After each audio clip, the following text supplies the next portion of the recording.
On to our conversation for this hour now. Still on energy. Yeah. Yes. Nuclear energy. I've been unable to say nuclear ever since I learned from Janu how to say nuclear. My bad. I truly apologize, because surely.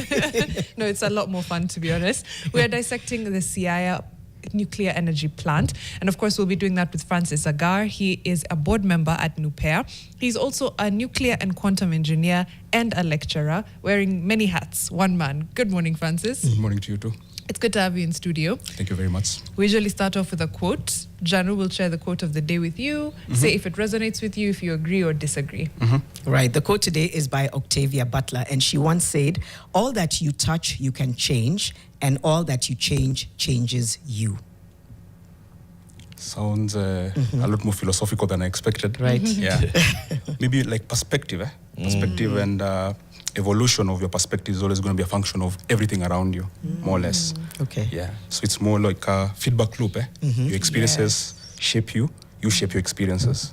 I literally feel like I've just started sitting into a lecture with you. I'm like, he really went into quantum physicists. breaking it down, but it's a great perspective that you've shared here. Yes. Yeah, it's a good one. Engineer, we have had conversations around nuclear and nuclear power in this country. And on this show, we know that NuPEA had started and mapped out an area in Kilifi to do a nuclear power plant. Following persistent community objection, the decision was reached to move it elsewhere. And then it was decided that it was going to be moved to Siaya. Now, we've heard that the conversations have started in Siaya. But tell us, where in Siaya, and how far are you on that? So I think just a correction there is that it's not like we've more dismissed the site at Kilifi that we're not going to build a nuclear plant there. Quite a number of sites have been identified all over Kenya. You have a large body of water up north, Lake Turkana. You have Lake Victoria and also the coast. So all these places in, 100 years, 150 years, they're going to be hosting nuclear plants. So what we've done is we've reprioritized the sites at Siaya, right? Yeah. So, of course, I can't give you the exact location because you know how Kenya is. You give the exact location, suddenly people have bought it and they want to sell it to you at a certain price, right? It's confidential at the moment, but work is happening. Yes. Yeah. What do you mean it's confidential? Yeah. Is there a community around it? Yeah. Yes, there is a community around it. Is the community aware? Yes, it is. Okay. Then So where? So, the community, Which community? Yeah. in Siaya, more or less. In Siaya, more or less. So, another thing also is that the community around a nuclear plant cannot be parochial. It can be just Siaya County, for example, or maybe within like a 1 mile radius or wherever it is we're going to end up. It has to be the whole country. You understand? In as much as there's the concessions that people in the exact vicinity have to make, the stakeholders are you and me, 400, 500 kilometers away from the exact site. Right? Yeah. What made Siaya the preferred region from others? On Lake Victoria. So there are a number of other sites in Lake Victoria. This one was just prioritized the first, given the climate, in terms of the finances, the economy, the political side of it, right? The very first step when you're going to be designing a domestic nuclear power plant has to have that political support. There was outstanding political support from the communities in Siaya, more than there was in Kilifi. But it's something that's going to evolve over time. As we engage more with people from these proposed sites, more and more people are going to want the plant to be in their backyard. Yes. Let me ask, what would nuclear solve that renewables can't? Yeah, so the challenge for renewables, actually, according to me, nuclear is renewable. If you ask me, nuclear is renewable. But the traditional renewables we talk about, which is solar and wind, and according to the Geothermal. Energy Act of 2019, biomass is considered renewable, which is weird. It's Why? literally makaa. Right? Oh, So- okay. Yeah, biomass is makaa, literally. Fancy charcoal. Okay. Call it fancy charcoal. So wind and solar are the word is intermittent. You can't really rely on them Right. to turn up when they needed to turn up. Yes. You're always going to have to work with storage, and storage is expensive, very, very expensive. I've seen a project in Europe that was talking about using a backup of about a third of what a solar farm in Garissa, for example, generates. And it was almost twice the price of the actual PV panels and the land and all that, right? Yeah. So nuclear, especially for the developing nations, Geothermal? geothermal is good, but it's geographically fixed, right? It has to be in the rift. And I have to also mention that geothermal comes with additional emissions. That rotten egg smell you feel around Lake Turkana, that's literally hydrogen sulfide, right? So if we expand our generation of geothermal, there's a context in which that is legit, but we have to factor in that we might have a bit of acidic rain, right? So nuclear for developing countries. Actually, no, just before you move on, so it's for some of us, So if we do expand our geothermal production, one, do we have the capacity as a country to expand our geothermal production? And then when you say we'd have to contend with acidic rain, are we contending with it right now? How much more? And within what radius? What effect does it have? Just, walk us through. Yes, so all these things, I normally say that there's this field in engineering called optimization, where you have something called an objective statement, which is more or less fixed, and now it's constraints you want to move in order to have a solution, right? Fair. So there's a context, there's a way we can move our constraints where the conversation about expanding geothermal will be the main conversation to be had, right? Right now, concerning capacity, the demand for electricity in Kenya right now, or rather I think the best metric to use is like per capita consumption for Kenya, is very, very low, right? 190 kilowatt hours per year is lower than even the likes of Libya and Syria, all these places where there are war. So there's acute energy poverty in Kenya. And as engineers, be it nuclear or people for solar, we want to solve that. So the nuclear people at NuPEA, now Kenzen, since they're now owner-operator, we are adding this nuclear component to the discussion. We're not invalidating other things. Right? It's called a mix. For a reason, energy mix. Yes. Just to expand the mix and the sources. I want to come back to this question. In Kilifi, the people of Uyombo village knew that a plant was to come in their neighborhood, right? And NuPEA was engaging with the people from Uyombo village in Kilifi about the plant that was being proposed to come there. With which people are you engaging in Siaya? There are a number of sites in Siaya where stakeholder engagement is happening to that immediate community, more or less the same people who live in this place called the emergency planning zone for nuclear power plant. There's a word I normally hear people using, those anti-nuclear people, about buffer zone, or no, it's not a buffer zone, it's an emergency planning zone. And the reason why we call it that is in case there's an accident, we need to optimize our responses to the accident to those people. We have to cater for them. So, it's a conversation that has to be had. It has to be robust. Engineer, the question is where? More or less 2-kilometer radius of every potential site in Siaya. We have potential sites in Siaya that we're currently evaluating.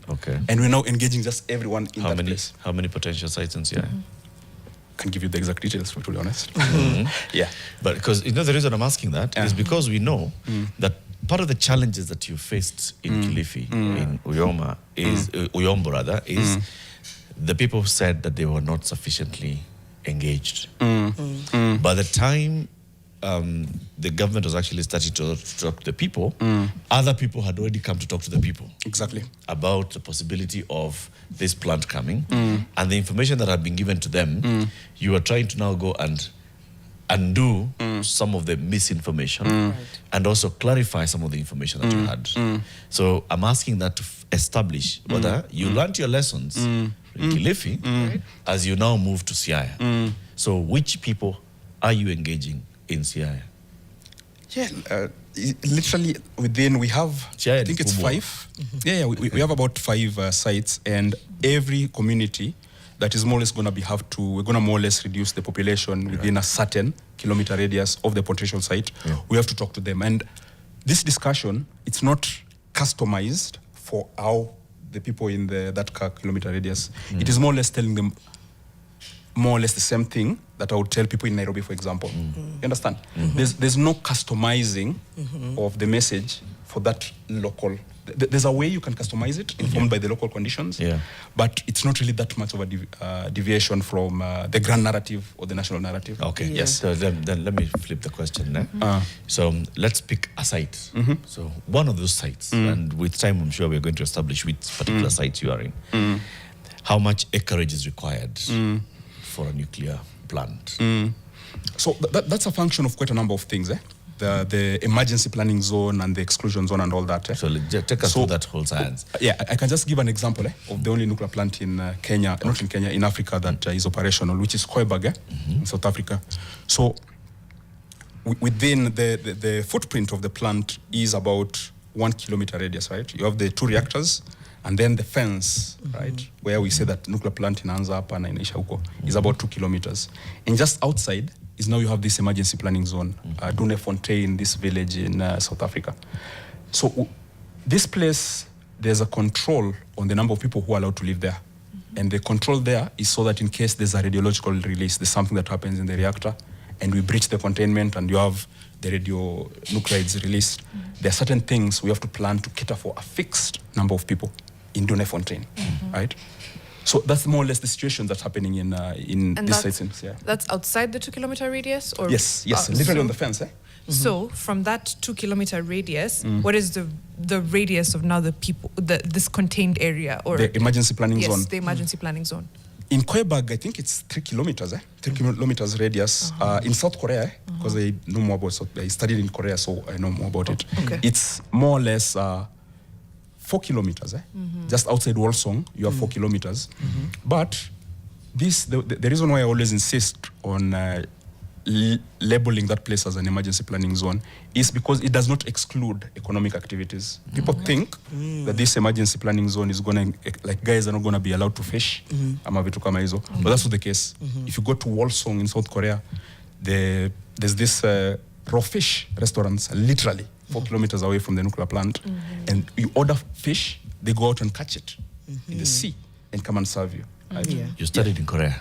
Yes. In South Korea? Yes. And you visited a nuclear facility. And in fact, you even worked at a nuclear facility. I worked in Belgium. The nuclear facility I worked in was in Belgium. So let's tell us about those two. The places that you've actually been there. Paint for us the picture. Because you've been to a nuclear power plant, right? Tell us how it works. How not how the science of it, you'll come to us to that later. How that zoning works. Yes. Start with the South Korea one. Where is it? How close is it to a sea body, a water body? And then how close is the community around the plant? So Wolsong, there are 2 constraints. We talked about the emergency planning zone, which is more or less 2 kilometers radius from where the plant is, the 4 reactors. So the other thing that we have to pay attention to, the largest population area, right? It's usually around 25 kilometers, which if you look at Koibag, you can see it's about 25 kilometers away from Cape Town. Just 20 kilometers away from it. Usituchanganye engineer. Yeah. Tupatie example tu moja ya Korea. Yeah. So the biggest population center closest to Wolsong is Gyeongju, a historical town called Gyeongju. Within this 25 kilometer radius, you have the like of UNESCO heritage sites, you have all these marine places, all these things that people in Kilifi worried about. So that's the metric of it. You have the emergency planning zone about 2 kilometers away from the actual plant. The radius from where the emergency planning zone begins to where it ends, around 2 kilometers. The nearest large population center, and by large population center, you're talking about maybe, 2-3 million people, about 25 kilometers away. That's the standard, yeah. Okay. You wanted to go to Belgium. It's pretty similar.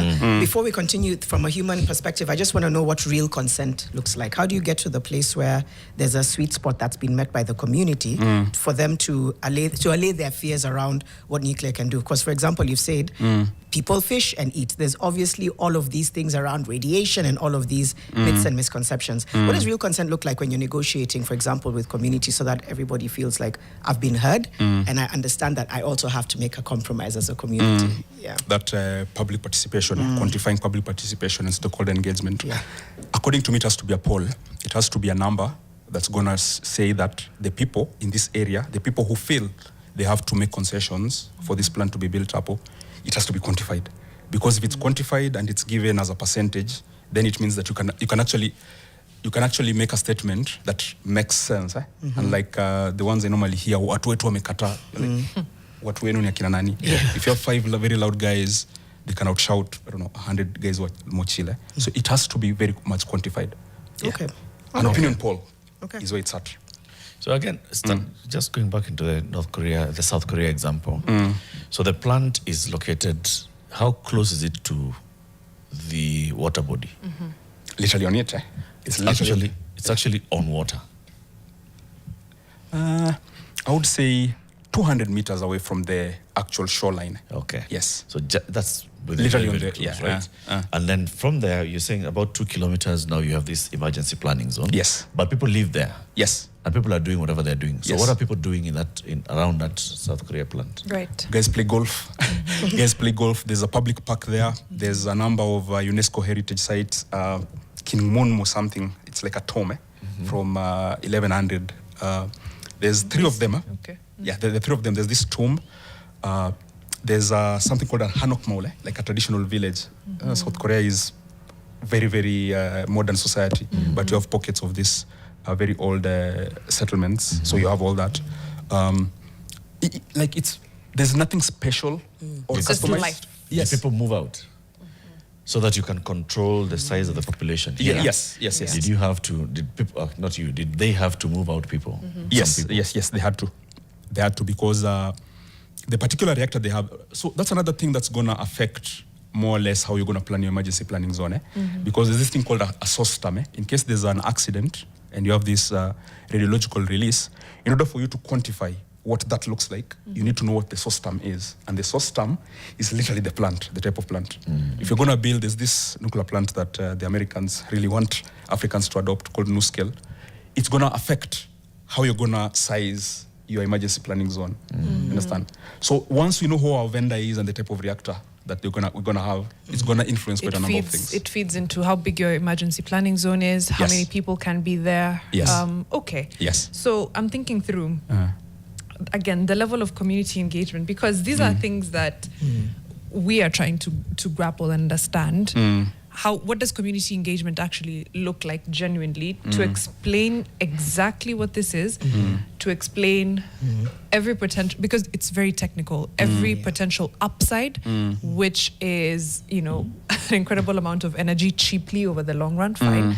That I think would be the easier half. This other side, explaining to them what exactly this will change in their lives, whether they are within the emergency planning zone, whether they're outside it, explaining to them the potential downfalls. What does that look like from a concrete perspective? Is it a baraza? What have you done so far? Yes, literally, I think I like the word you use at the end because it communicates that it's very customizable. A baraza, right? A village meetup, a town hall more or less, where you have all people around. You have the engineers there. You have the stakeholder engagement directors, more or less guiding us on how to communicate with the guys there. We have the societies that are going to be involved, right? The nuclear societies, and you present this technology as nothing new. It's something that is there, that has been used for almost, I think the first one was 1952 up until today, right? And it's something that it's not been adopted at the snap of a finger in Kenya, for example, right? Our journey traces back all the way to 1965, right? So it's literally just having a discussion on this from the perspective where, in as much as we are the engineers and we are the guys who want to implement this, it's a feedback loop. We tell them what we know about this technology, they tell us what their worries are, we customize our message for them. So it's ping pong, more or less like a ping pong match, that is not gonna end when the plant is up and running. This is a conversation that's gonna happen for 100 years, if that plant is gonna be there for 100 years. Stakeholder engagement is not gonna end. This is a conversation that we're gonna have ad infinitum. Yeah, and also including, I think in Homa Bay, one of the things that came up was allowing the community to understand, like, you're already using it, whether it's in certain machines. Like, there's a day-to-day component, which I think makes the message land. I don't know, is that a fair thing to say? Very fair. It's a perfect one to say. So yeah, I came with this book here because one of the messages me and the chair of the board have been trying to communicate was that there's nothing new about nuclear technology, and in as much as we never really think that radiophobia, people are very scared of radiation. We tend not to understand that the biggest source of radiation is Earth, the world itself. Where we are. Yes. So my roots are in South Nyanza, Homa Bay County. And in Homa Bay County, there's it's called Homa Hills. If you look at the background radiation from this basaltic, is it carbonite or something? There's a very specific rock that is very common on that Homa Hills place. If you look at the background radiation, they're from Homa Hills. If we were to wake up tomorrow with the nuclear plant already set up there, the biggest source of radiation is not going to be this nuclear plant. It's going to be this hill where guys have been thriving for years, right? Literally, right? It is. That's the situation. Really, I know Latif is usually very skeptical. So the way he I'm just wondering. grilled the Really? hill. Yeah, it is. The biggest source of radiation is Earth. Right. Yeah. This world we live in. Yes. But we also can't negate the fears of, you know what I mean? So Like, basically what you're scale, saying I think, is, is what's the if difference. we, Yes. if we actually were to be objective, a plant is safer Yes. because there are direct safeguards that have been put in place Yes. specifically to Yes. safeguard. Yes. The hill, the Homer Hill, does not have any safeguard. It is there naturally. Yes, and also another thing is this. This is we have to understand the politics of some of these things. We need to really customize how we adopt narratives so that they fit the local context. If you look at it purely in terms of radiation, Right. pilots and air hostesses, anybody who does flights, they're supposed to be listed as radiation workers. And once you're listed as radiation workers, there are certain philosophies in radio protection you have to abide to. Something called ALARA, as low as reasonably as achievable. If we attach this standard of as low as reasonably achievable to the airline industry, we will not have planes because number one, we would have to shield the plane from radiation. The only way you shield a plane from radiation, you're literally increasing Grounding its it, I don't know. Yeah. its weight, right? I was going to say ground. Grounding. You're going to increase its weight. Yeah. You have like lead to shield your fuselage and all that. Okay. Another thing you have to work on Then it becomes is too limiting fly. what a schedule looks like for the air hostesses. If you want to minimize the amount of radiation they're going to be exposed to as they fly, it means that if maybe there was an air hostess who was doing, I don't know, 2 flights A week. if you want to protect them following ALARA, then you have to reduce that. It has to be once. You're going to increase the number of personnel you have. Let's pause there. Right. That's interesting. That's bringing proximity to the issue. Yes. I think so. We can try and explore that as we continue. But inside the Siaya nuclear project, we're speaking to Francis Agar, board member NuPEA, trying to understand and demystify nuclear, the myths, the misconceptions, the cost as well. We'll come back and continue that conversation. It's coming up to 8:30. Right. Just before we get back to our conversation on YouTube, Bakari Sagna says, has the government conducted a comparative analysis between nuclear power plants and hydroelectric plants around Lake Victoria Basin for energy production? That's a good place Good to question. to go into. Then Iman Soti says Kenyans are dealing with radiophobia when we've not yet healed from 2/3 and mineral revenue sharing. What? Okay. Yeah. My biggest worry with the nuclear initiative is maintenance. We can barely maintain stadia factories or hospitals. Imagine a nuclear plant. That's the Kikombe. Anthony Mbugwa says, Engineer, you mentioned politics as a factor of choice where a reactor is potentially relocated. Janet asked about safety precautions on said locations. What takes priority? So you can see the concerns are all coming from... around safety. Yeah, around safety and our shortcut culture. Yeah. And our... So there are two things here. One, there is the severe distrust citizens have with their government. Right? And then there's a second one of the lack of awareness on what nuclear power is and what nuclear power plant is. What we know is the one, Fukushima. And the other one in Chernobyl, Chernobyl, yeah. right? And yet there are very many other nuclear power plants. We don't know about those ones. We just know the ones that went bad. Yeah. Right? So the issue of safety, therefore, takes center stage, which is why I was asking you about these places that you've gone to. Tell us how they are. I mean, is it you know, when we watch those things, Area 50, Area 56, it's underground, and nobody 51, no one lives there. And like in a Godzilla. You know, even Godzilla is a radioactive monster. Those kind of things. So that you worked Didn't at a know that plant in backstory. Belgium, right? Was a plant or was it a So a there's nuclear a site? Yeah, there's a research reactor they're building there. There's a component I designed there. So safety culture, let me just straight back to safety culture that we were talking about. Safety culture is an issue in Kenya and maybe sub-Saharan Africa. And I know it's not a very politically correct thing to say, but it's an issue. But we still have very high-stake industries that are thriving. We have airports, we have planes, We don't see planes falling every other day, right? So a nuclear Piloted by Kenyans. Piloted by Kenyans. The Kenya Airways. And airspace managed by Kenyans. Yes. Okay. Right? Kenya Airways is a Kenyan-owned company, and we don't have accidents every other day. And in case an accident happens, the global narrative and the global industry comes in like a ton of bricks to scrutinize the microscope. Why did this happen? And they do that. So imagine that multiplied by, I don't know, a factor of 1 million. A nuclear power project in Kenya or in sub-Saharan Africa you're literally going to have the entire global community with their eyes there. You get it's an auditing of something domestic that is uncharacteristic. And the reason why that happens is this thing we say that an accident anywhere is an accident everywhere. There are no corners to be cut for a nuclear power project. That's the situation. And the radiophobia, now tying back to where I was at SCK-SEN, there were 5 sources of radiation there in that campus. And one of them was this one that is now being built, the mirror reactor. And I lived about 3 minutes away. I remember because I'm a very lazy person. In the morning, when my shift is supposed to start at 9, I want to leave my house at 8:57. Yeah, you get. Yeah. And I would be in my office. So remember, this is entering into a very classified nuclear facility where it's an AU-run place where security has to happen. So from my dorm, on my bike to the gate, to where I sit to design that component, it took me 3 minutes. Right? Radiophobia and our awareness of radiation has to be customized. Okay, so you leave your house, yes. You wear the hazmat suit. No. I have a picture I can send you of what I would look like when 3 minutes, you're just wearing your t-shirts. Yeah.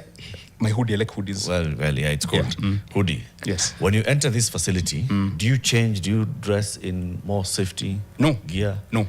When you're working at the place that you're working and you're designing these nuclear things, are you still dressed in your hoodie? Yes. So in terms of exposure, there was no risk of exposure. There was zero risk because all the components and all the standards that had been adopted meant that no one would be exposed to radiation. There was a deviation from what was ambient. So that nuclear site, SCK-SEN in Mall, if you compare it to the surrounding areas, there is no excess sort of radiation dosage that workers there would be exposed to. And your family there, right? I got a dormitory because I was a random single dude. Yeah. You have other guys, my supervisor had a family. There was a kindergarten very close. Right? Okay. Yeah. And you'd eat food produced locally around there? Yes. No risk at all of radiation in the food? Yes. What else would you like to ask about risks, Eric? He has a checklist, the food. It's fair, though. It's like hazmat suit, and the water. Yes, The water, there was a river, There was a river very close by my dorm, then there was a barabara, and then there was a river up. And guys would be passing by up on yachts. Okay. I would look out my window and I see guys enjoying their life, passing by a place where there are 5 sources of radiation. Right. And they're just chilling. So the risk is limited Is that to the who? kind of thing that you guys are designing for Kenya? I hope so. I want to have like a bit of a yacht on Lake Victoria one day. As in that kind of, safety. Yep. Yes, those are the Where standards. the people who live around wherever the plant is going to be located, the people who live around there, whatever economic activity they're engaged in right now, whether it's agriculture or aquaculture, whatever, they will continue with it. Yes. And we can buy fish from Lake Victoria, not thinking imekaribia nuclear plant, so ikona radiation. Ama iko na macho tatu. Those kind of things will not happen. Like literally the presence of that plant there is actually going to amplify whatever it is they're doing. Guys who used to fish and the only reach they could get for their fish was like, I don't know, 1 kilometer, 2 kilometers away kwa sababu the fish might go bad. Now they have excess electricity, they can refrigerate it. Right. Right? Yeah. Are there do's and don'ts, though? If you're living around there, are there activities that people... I mean, I know you've talked about safety. Run. Yeah, that's a serious one. Yeah. In terms of proximity to a nuclear plant for communities, any do's and don'ts just to be wary of? No. Okay. No, none at all. Because I think specifically for Lake Victoria, the sites on Lake Victoria and these large bodies of water, it's very important for us to understand that whatever reason we have to have water from the lake involved in whatever's happening in the electricity generation, it's not cooling the plant. It is not cooling the plant. What it's doing is that it's completing this, it's called a thermodynamic cycle, more or less. The difference between water when it's entering into the plant and when it's coming out is not even 1 degree. in It's temperature. negligible, yeah. If you look at where the fission is happening, where the heat is being produced, if you look at the maximum temperature there, and you look at the maximum temperature of the water that's going back into the lake, it's like a gradient of 100 degrees. But there's no context in which this water is ever going to come with this other loop, ndani, where there's a lot of heat. You understand? Okay. I think it's very analogous. The Professor Gume normally uses it quite a lot to how we say that air is cooling your engine, in your car engine, when it's not really cooling it, right? Where the combustion is happening, there's oil up, Yeah. right? And then you have another loop, air, that is cooling this other loop. Understand? It's literally that. Okay, they're happening in tandem, Yes. not one is cooling the other. Yes. Okay. Let's talk about trying to build trust around this. We were just talking during the break, and you're like, you know what? Essentially, anything to do with nuclear energy exists within a certain framework, right? I know the International Atomic Energy Agency. Is that what it's called? Yes. Yeah.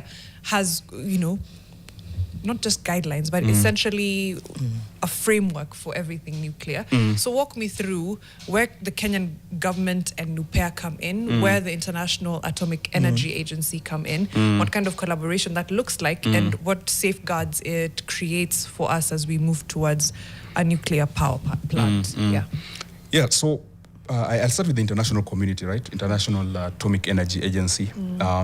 There's these milestones that they've more or less created that's supposed to serve as a guide for any country that is pursuing a domestic nuclear power project. Now, these milestones, they can be customized for the local situation.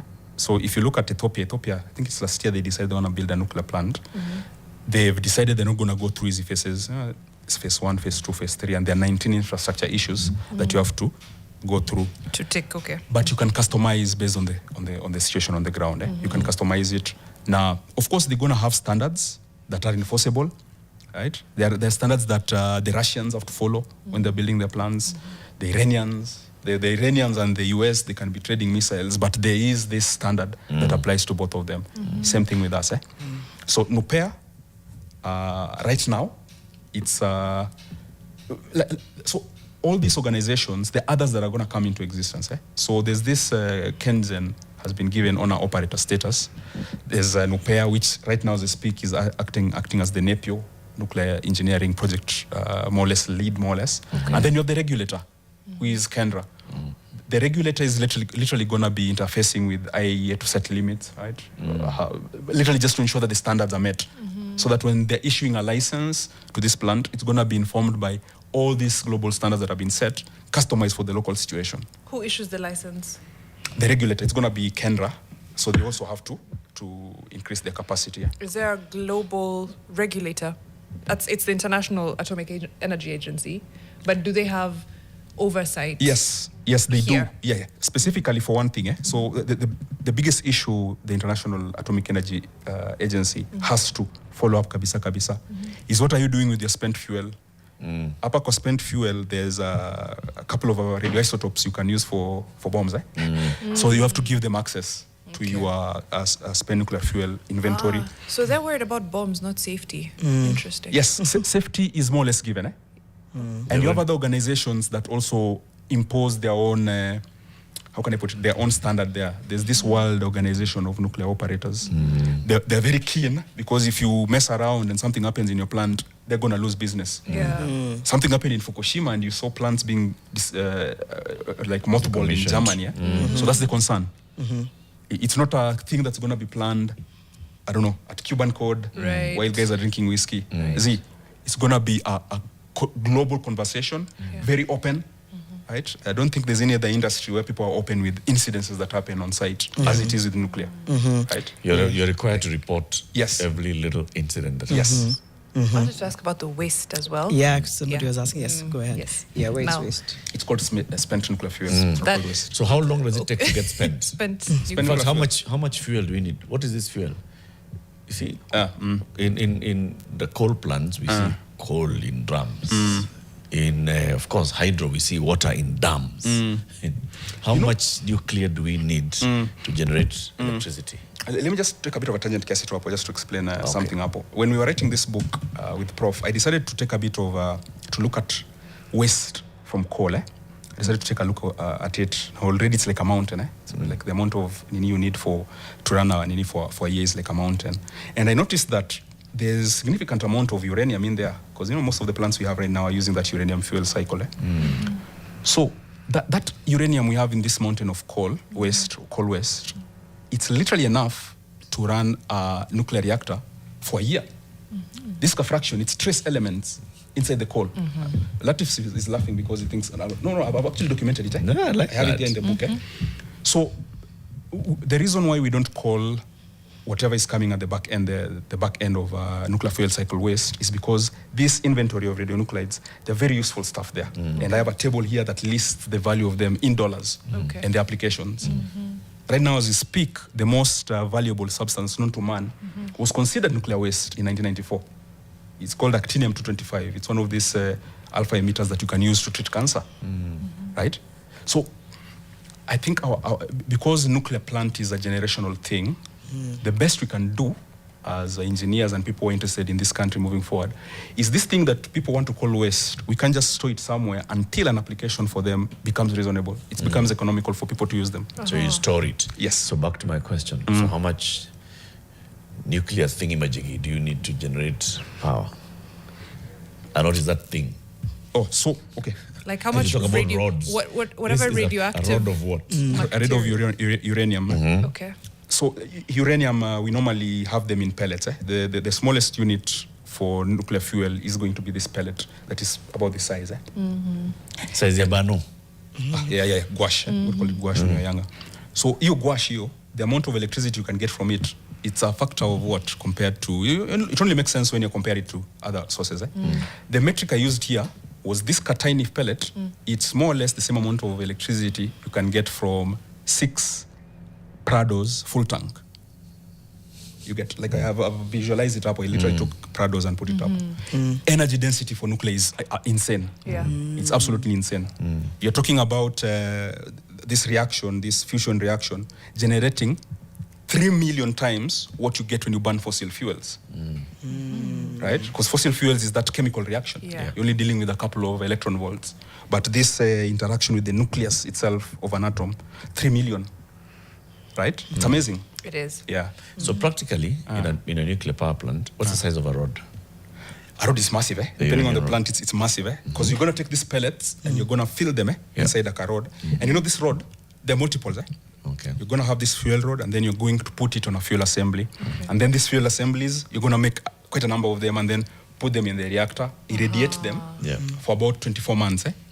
And when it's time to refuel, you're not taking the entire thing out, right? Because, depending on the position where a fuel assembly is in the reactor, it's going to be exposed to different forms of radiation. Yeah. So you're going to have the fuel assemblies go katikati, exposed to a lot more radiation za huku nje. So easy, when it's time to refuel, you just move them kando kiasi, put the fresh fuel. Okay. So you're always...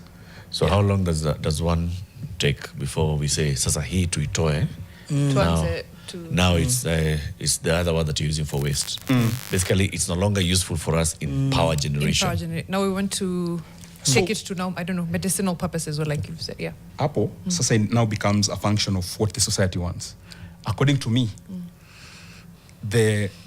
once we are ready to refuel, it's usually a 24-month sort of campaign. You radiate your fuel for 24 months. Once we are ready to remove it and replace it, at Apple, but it's still generating a bit of heat. So we're going to take it and put it inside a fuel storage pool, a reactor. Now there it's going to dissipate all this heat that it has to a point where it can now be actively cooled ikiekwa tu nje. Okay. Right? But if you ask me, this even when it's time to move it out of the spent fuel, it's still very useful. Okay. There's a technology called reprocessing. 24-month cycle. Yes. If we just use the immediate one. Yes. And then after that you move it. Yes. And let's even go with Engineer Agar's, design. You keep it in this other place for another 24 months. 3 years, 3 years? 3 years, yes. Okay. All right. So 3 years, it's cooling, 5 years in total, we can use this to generate power. Yes. After we finish, where are we taking it? Okay, after the fuel pool, so now we've reduced the amount of heat being produced to the point where it can be actively cooled by air.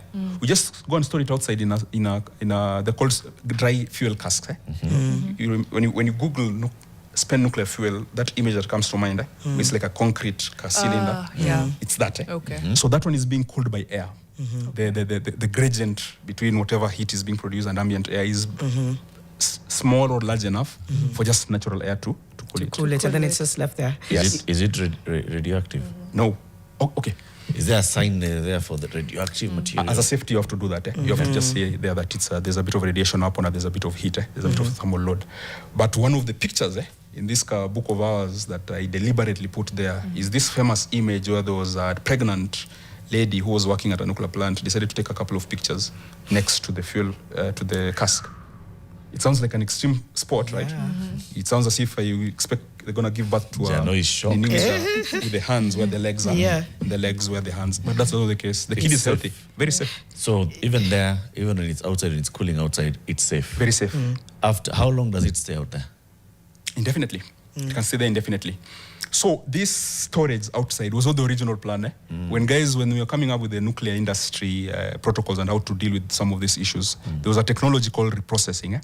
And reprocessing, what we're supposed to do is that we're supposed to take this spent fuel, look at what still remains, because like 95% of it is still fuel in this unit. And we're supposed to do certain things to it so that it will be still useful in certain types of plants.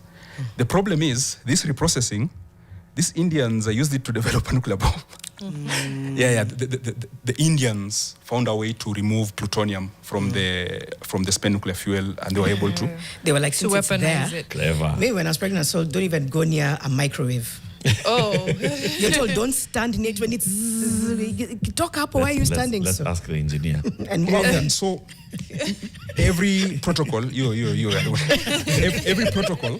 every protocol that has been adopted, what best practice that has been adopted by the global nuclear industry is specifically to address these issues. I'm sure once we have that plant in Siaya, across the bay from my Makindu Bay, I'm a Makindu Bay person, there are going to be issues that are going to emerge, and there are going to be things that as engineers and scientists we have to plan to mitigate.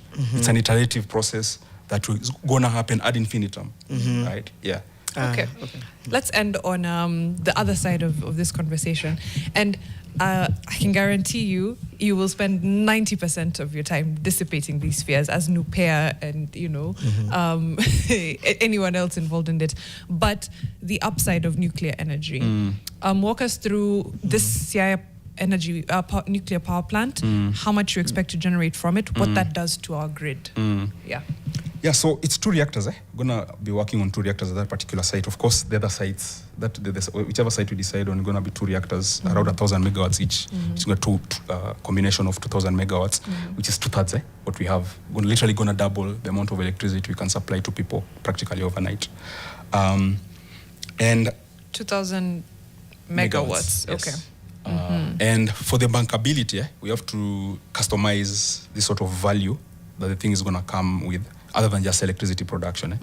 There are things like hydrogen production. So if we're going to decarbonize our transport system, batteries are good on your Tesla, but there are certain constraints that makes hydrogen, for example, a much better choice, because it's something we can transport using pipelines. You have to look at desalination, though at Lake Victoria we already have like a freshwater lake, so we don't really need to worry about desalination.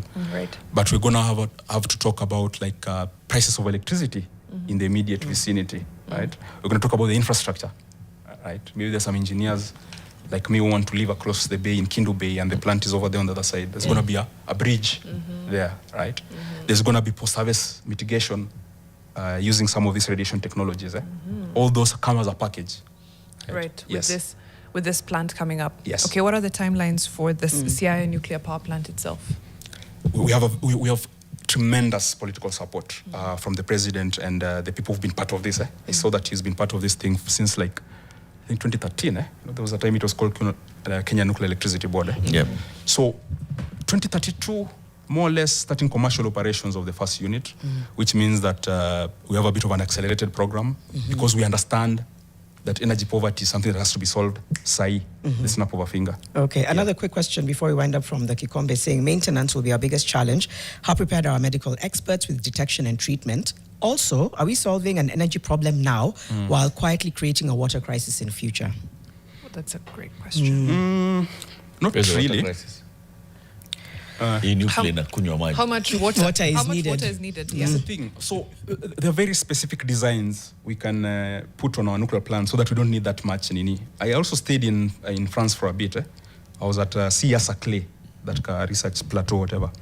And France has nuclear plants on rivers. Some of them on rivers. There are designs you can do to your plant where instead of just maybe returning water into the lake after it's complete the thermodynamic cycle, you can just have this. You know, when you think of nuclear, there's this hyperbolic structure. Yeah. You normally see venting white stuff. Yes. That usually is not smoke. That is water vapor. Yeah. That I You remember. get. Yeah. So it can be a thing where the amount of water you're taking in to complete the thermodynamic cycle, bits of it, you just vent it off. Yeah. So that whatever the temperature of this water, which is already lower than 1 degree, is even lower. Okay. Yes. We can end it at that. Thank you for your clarity on some of these issues. Francis Agar, board member NuPEA, inside the Siaya nuclear project. I think we'll have several touch points over time just to better understand. There's more here. Nuclear energy in Kenya. You have Yes. a book on Amazon, Nuclear energy in Kenya. customized for the local conversation. Okay, I love good. Written by Professor Larry Gumbe and Engineer Francis Agar. Yes. Okay. Both chair and board member at Yeah. NuPEA. Yep. It's available on Amazon. Tunaweza enda tununue. Kuna hard copies pia, You should give me that GLE, Invite this as many as possible. Up next, we talk People about. have come in here and actually you're still said, you know, feedback. yes, kutoka Maseno, your Maseno Maseno, schoolmates and classmates have said, yes, it's good to see our Maseno guy. One of us. Alan Ademba is joining us in the next hour talking about driving voter registration. We saw the Tukokadi initiative, making rounds on social media over the last day or two. So he'll come and talk to us about the importance of this exercise. It's now coming up to 9 a.m.